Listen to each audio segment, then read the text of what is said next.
Sir current affair का एक question जी मेरे ज़हन में आ गया, जी क्योंकि थोड़ा सा आजकल स्टडी भी इस पे कर रहा हम्म, था। यूक्रेन और रशिया, आज अभी की खबर है कि बाकायदा तौर पर रशिया ने अटैक कर दिया है, 3 साइड से टैंक्स अंदर जा चुके हैं, इन्वेड कर चुके हैं। ये वर्ल्ड वॉर 3 की तरफ क्या दुनिया जा रही है? क्योंकि इस वक्त बड़ी बातें हो रही हैं और पूरी दुनिया इसमें इन्वॉल्व है। आप क्या कहते हैं इस पे? देखिए ये हमारे इस दौर में ये जो कुछ हो रहा है इसमें ये बड़ी अपराइजिंग है हम्म। जो रशिया में हुई या उसके बाद यूक्रेन के सिलसिले में उसने अपना रद्द अमल दिखाया। ये बड़ी अपराइजिंग है। ये दूसरी जंग अजीम के बाद काफ़ी सारी बड़ी इसमें डिफ़िकल्टीज़ नज़र आती हैं हमें भी और पूरी दुनिया को नज़र आती है। अब थोड़ा सा बैकग्राउंड इसका अगर देखा जाए ना, क्योंकि ये इसमें मेरा इंटरेस्ट इसलिए भी ज़्यादा है कि ये मेरे थीसिस का भी एक हिस्सा रहा है ओके। ये पार्ट इसका, स्पेशली ईस्टर्न यूरोप का सारा इलाका उसमें, एंड ईस्टर्न क्वेश्चन के नाम से जो अपराइजिंग उस ज़माने में हुई थी पहली जंग अजीम में, दूसरी में नहीं, पहली जंग अजीम में। अब देखें हमारे यहाँ रशिया इन्वॉल्व हुआ अफ़गानिस्तान में 1979 में, 30 अक्टूबर 1979 में।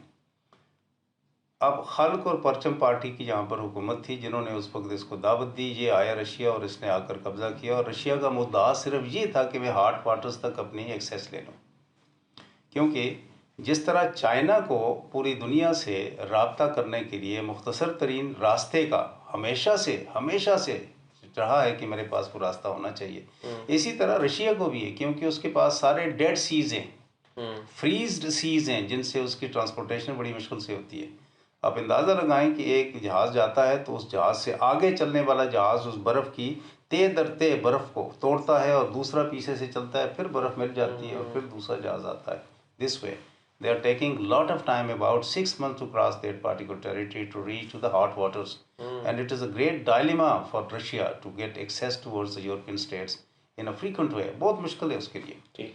अब उसकी हमेशा से ही कोशिश रही है। अब देखें अफ़गानिस्तान के बाद जिस वक्त हमारे यहाँ सिमेट्री साइन हुई, दैट इज़ ज़ैन नूरानी था पाकिस्तान का, ये ज़ियाउल हक के दौर की मैं बात कर रहा हूँ, और रशिया था उस वक्त गोर्बाचोव था, Gorbachev, Mikhail Gorbachev, he was foreign minister of Russia at that time, and उसके साथ साथ अमेरिका का सेक्रेटरी ऑफ स्टेट। इन तीनों ने 29 मई 1987 को ये ट्राई का साइन हुआ, जिसके तहत रशिया ने कहा मुझे सेफ रिटर्न मिले अफगानिस्तान से, क्योंकि बुरी तरह पिट चुका था वहाँ पर। अब उस वक़्त जो हमारी आईएसआई ने जो काम किया था सारा पीछा इस सेंट्रल एशियन स्टेट्स में, जिसमें Tajikistan, Turkmenistan, Azerbaijan, Kyrgyzstan, Kazakhstan, Estonia, Latvia, even to Ukraine के बॉर्डर्स तक सारे जितने इलाके थे, ये पाकिस्तानी दस्तरस में आने के लिए इंक्लूडिंग अफ़गानिस्तान तैयार बैठे थे। और उस वक़्त जनरल अख्तर अब्दुर्रहमान ने कहा था मिस्टर ज़ियाउल हक को कि क्या चाहते हैं आप? चाहते हैं तो within 3 months we can cede with them. तो उसने कहा था कि थोड़ा वेट करो, लेकिन this intention was known by the European bloc and especially America, therefore Ziaul Haq was killed. This is another scenario, we are not talking about, we are going directly toward Ukraine. अब Ukraine का मामला जो है, जब ये disintegration अब इसके साथ जो ही रशिया वापस गया, तो चूंकि फाइनेंशियली तौर पर, इकोनॉमिकली तौर पर बहुत ज़्यादा वीक था, and due to this weakness of Russia ultimately Russia faced disintegration of its states. अब उसमें about 17 state disintegrated directly and indirectly, and they declared their independence, but there were a lot of installation of Russia in those states, and it was feared that that will go into the hands of all those who are against Russia. And they did all whatever they wanted at that time to release themselves fully from the clutches of Russia. But Russia at that time couldn't do anything, therefore they declared, उन्होंने कर लिया. So they reached to the time when there was 2004 when European Union established. यूरोपीय Union, ठीक है। In यूरोपीय Union they asked, mean यूरोपीय Union ने उस वक्त कहा कि we want your organization to be attach with us. तो उस वक्त जो करीब तरीन के जो मालिक थे उसमें चेक रिपब्लिक थी, एस्टोनिया था, हंगरी था, लिटविया था, लिथुआनिया, और इसके बाद पोलैंड और स्लोवेकिया, जिन सब ने उस वक्त 2004 में यूरोपीय यूनियन को ज्वाइन कर लिया। और उसके बाद 2007 में आने का बल्गारिया और रोमानिया भी उसमें शामिल हो गए। अब देखिए जोग्राफियाई लिहाज से जो लोग थोड़ा बहुत जानते हैं तो ये रशिया का बॉर्डर है, जी। यानी ईस्टर्न यूरोप और यूरोप के साथ मिलने वाला ये सारा इलाका है। और ये सारे इलाके जो ईस्टर्न जर्मनी को साथ अगर मिला लें तो कोल्ड वार में रशिया के इन्फ्लुएंस में था ये सारा इलाका। ठीक है। All kind of policies and all kind of governments which were established there, that was being pushed or protected by Russian law. Russian especially USSR, Union of Soviet Socialist Republic, उन्होंने इसको protect किया हुआ था, वो थी। But after that ये सारे बिल्कुल डिसइंटीग्रेट हो गए। इवन दो central Asian states which are Muslim states, they also disintegrated from Russia. अब देखिए यहाँ पर हुआ ये कि इनके वहाँ जाने के बाद only the country which was just like as accessible to Russia to reach to Europe, that was Ukraine. Okay. Now Ukraine in after, इसके बाद की बात करूँ 2014, अब आता है 2014। अब 2014 में डिग्निटी की खातर उस वक़्त का जो प्रेसिडेंट था विक्टर जो प्रेसिडेंट ऑफ यूक्रेन था, उसने रशिया के साथ अपने ब्लॉक को ज़्यादा मुस्तहकम करने की कोशिश की। तो यूरोपियन ब्लॉक ने इन्फ्लुएंस करके, यानी पैसे वहाँ पर फेंक कर लोगों को अपने तरफ कर एहतजाज स्टार्ट किया, और उसके बाद उसकी हुकूमत का तख्ता उलट दिया। और उसके बाद जो दूसरा प्रेसिडेंट आया, उस दूसरे प्रेसिडेंट ने यूरोपियन के साथ एक मुआहदा किया, और उस मुआहदे के तहत उसने कहा कि अगर आप मुझे मुकम्मल तौर पर अपना हिस्सा बनाते हैं तो मैं आपके साथ आता हूँ। दिट वाज टोटली क्या था, डिसास्टर फॉर रशिया, क्योंकि उसका रास्ता ही सारा बंद हो रहा है ना आगे जाने के लिए। अब उस डिसास्टर के लिए रशिया ने क्या किया, वहाँ पर उसने मना किया।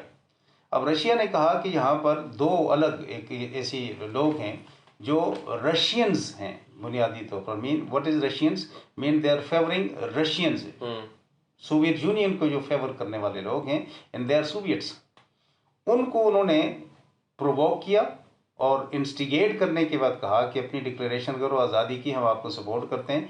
वो दो अलग इलाके उन्होंने कहा जी कि हम इस तरह करते हैं, और उनके कहने पर रशिया ने अपने आप को महफूज करने के लिए वो सारा वहाँ पे एक ड्रामा रचाया।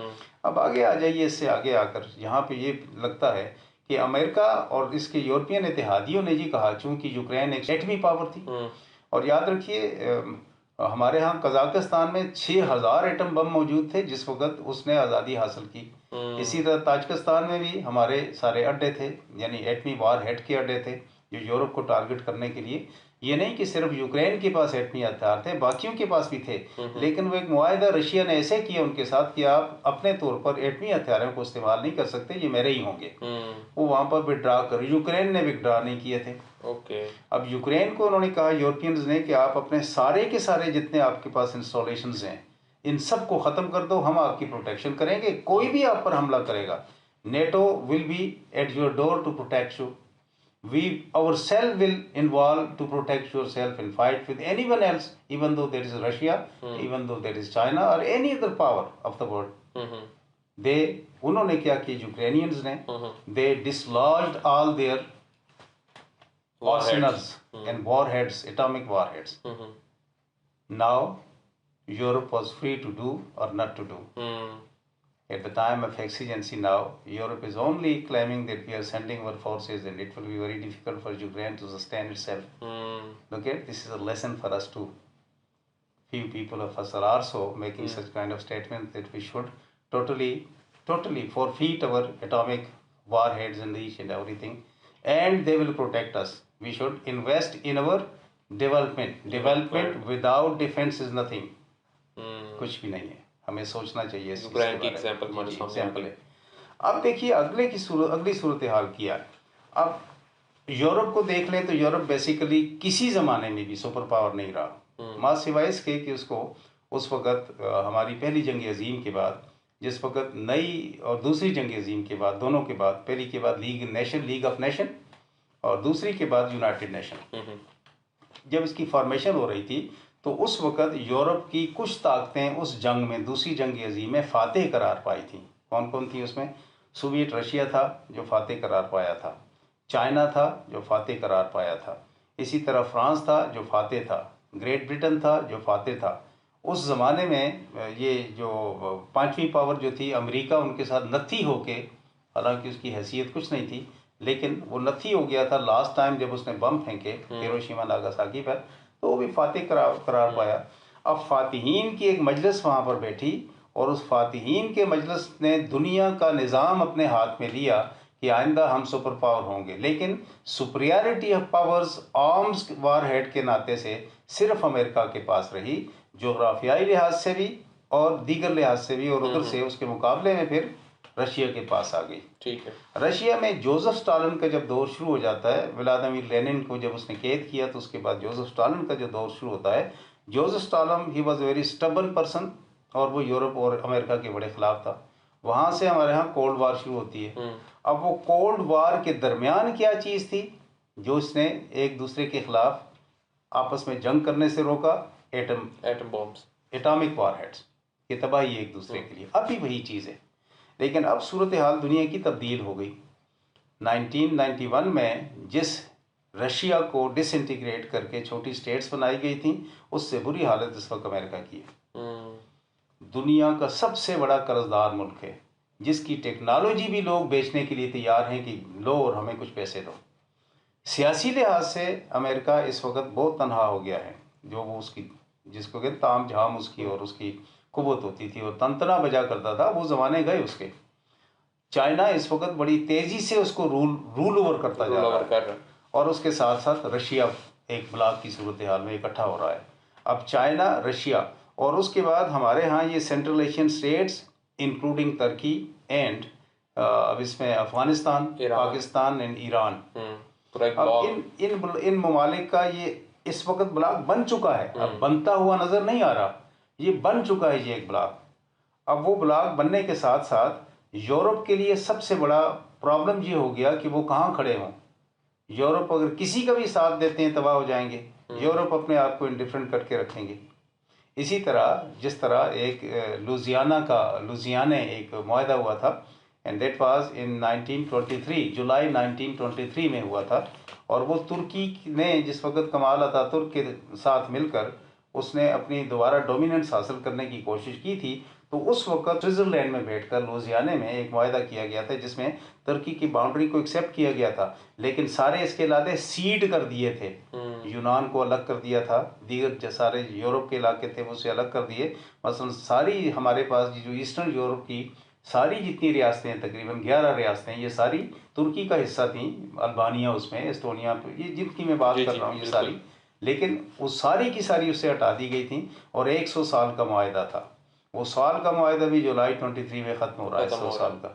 अब तुर्की पावरफुल होगा तो दोबारा इनके ऊपर अपना सियासी लिहाज से भी ले सकता है। इसी तरीके से जिस तरह हमारे यहाँ ताइवान का मामला है चाइना के साथ, इसी तरीके से जिस तरह हमारे यहाँ चाइना का नॉर्थ कोरिया और साउथ कोरिया का मामला है, वो भी उसके ऊपर क्लेम रखता है ना। इसी तरीके से जापान के कुछ जजीरे चाइना उन पे क्लेम रखता है कि जंग से पहले ये मेरे थे। तो ये सेम सिचुएशन है सारी। अब अगर जंग लगती है तो ये जंग बड़ी तबाहकुन होगी दोनों तरफ से, और अगर जंग नहीं लगती तो ऐसी सूरत हाल में रहते हुए इनकी एडवांसमेंट को रोकने वाला कोई भी नहीं है। रशिया और चाइना की इनके साथ मिलकर इस ब्लॉक की एडवांसमेंट को रोकने वाला कोई नहीं है। जब कोई नहीं रोकने वाला तो डोमिनेंस इनके हाथ में आने वाली है। जब इनके हाथ में आने वाली है तो उसके बाद फिर या तो यूनिपोलराइजेशन होगी तो फिर भी बड़ी तबाही है। अगर किसी किस्म की कन्फ्लिक्ट शुरू हो गई तो कन्फ्लिक्ट की सूरत में किसी ने कहा जी हम तो मरे हुए हैं, इनको भी मारो साथ, तो फिर दुनिया की तबाही है, और उसके बाद नए सिरे से इमरजेंसी ऐसे होगी वो अल्लाह चाहेगा जिस अंदाज से। ये सूरत हाल है इस वक्त। यानी बाकायदा तौर पर सर आप समझते हैं कि कोल्ड वार का दोबारा आगाज हो चुका? देखिए, कोल्ड वार तो मान ही नहीं रखती ना। कोल्ड वार तो उस वक्त थी जिस वक्त एक दूसरे को धमकाने की बातें हो रही थी। अब यूक्रेन के अंदर फिजिकली तौर पर इन्वेजन ऑफ रशिया ये इस चीज़ की अक्कासी नहीं करता। इससे पहले देखो हमारे पास बहुत सारी और भी मिसालें हैं कि इराक के ऊपर हमला किया गया, अफगानिस्तान पे हमला किया गया, ईरान के ऊपर हमले और इराक को ईरान के खिलाफ लड़ाया गया अरसे दराज तक, सीरिया के ऊपर मुसलसल हमले हो रहे हैं। तो वहाँ अगर थर्ड वार नहीं शुरू हुई तो अब क्यों होगी? अब वो जो मामला था ना, वो उन्होंने शेडो दिया था, इंटरनेशनली तौर पर प्रोटेक्शन दी थी अलायंस की। उसमें 40-50 ममालिक इकट्ठे होकर किसी के खिलाफ हमलावर होते थे। गो के मकासद सबके एक थे, किसके? जो उनका हेड था, जो सबसे बड़ा बदमाश था। उस बदमाश के नाते से जितने सारे लोग थे उसके अलाइज बन चुके थे, और वो अलाइज बनकर एक दूसरे के ऊपर उस वक्त हमलावर हो रहे थे। तो वो इंटरनेशनली यूएनओ की वो अम्ब्रेला थी जिसके नीचे ये सारा कुछ हरकतें करते थे। But now it is a loan super power without any kind of alliance of any country of the world. She is invading Ukraine, another power which has very much interest nowadays in Europe. Now it is very disastrous. What will happen tomorrow, we cannot predict, but something is going to happen. Something is going to happen. Lovely.